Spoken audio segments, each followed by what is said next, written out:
Names are more than labels. They carry stories, histories, and hidden meanings. The origins of many family names reflect how our ancestors saw the world and even their descriptions of appearance. Let's dive into the intriguing history where Anglo-Saxon black or brown-black, symbolized by the word sweart, reveals the complex tapestry of dark-complexioned, that is, black Vikings or Viking Moors, and their indelible mark on the British Isles.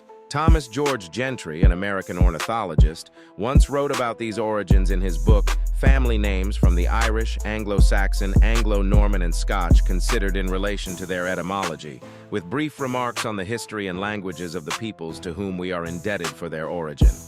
His observations reveal surprising connections between names and physical traits.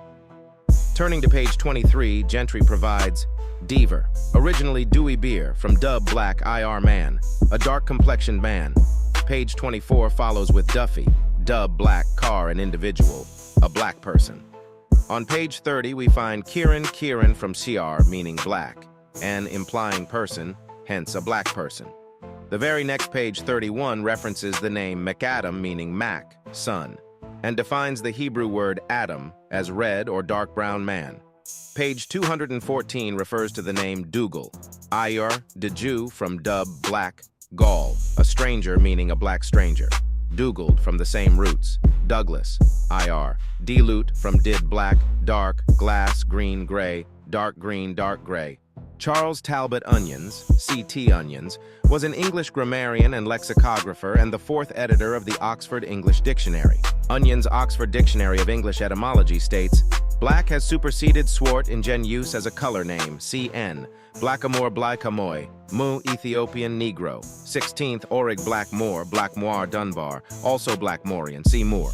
British antiquarian John Edwin Cousins, 1837 to 1899, wrote that the image of a blackamoor was synonymous with that of the Moor and the Saracen, and was always identified by its peculiar tincture or color. In Cousins' 1893 Handbook of Heraldry, he states, whenever we see a Moor, we can expect that the color of their skin is the first thing that distinguishes the Moor from other human figures. Their skin is dark. They are so dark, in fact, that they are referred to as black.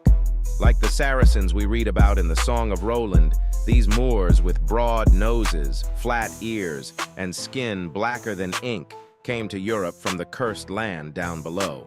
Those heretics were from a place known to the early Christians of Europe as Ethiopia.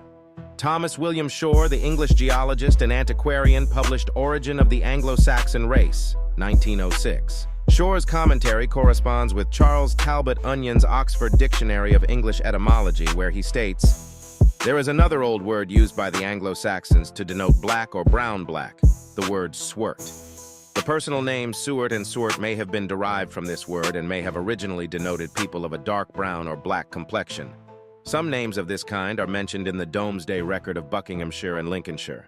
These may be of Scandinavian origin, for the name or nickname Svarti is found in the northern sagas. Halfdan the Black was the name of a king of Norway who died in 863. The so-called black men of the Anglo-Saxon period probably included some of the darker Wendish people among them, immigrants or descendants of people of the same race as the ancestors of the Sorbs of Lusatia on the borders of Saxony and Prussia at the present day. Some of the darker Wends may well have been among the black Vikings referred to in the Irish annals as well as in those of Wales, and may have been the people who have left the Anglo-Saxon name Blackmannaberg, which occurs in one of the charters, Blackmanastone on the Kentish coast, and Blackmanstone on the Dorset coast. As late as the time of the Domesday Survey, we meet with records of people apparently named after their dark complexions. In Buckinghamshire, Blackman, Suartinus, and others are mentioned. In Sussex, one named Black; in Suffolk, Blakemanus and Suartingus, and others at Lincoln. The invasion of the coast of the British Isles by Vikings of a dark or black complexion rests on historical evidence which is too circumstantial to admit of doubt.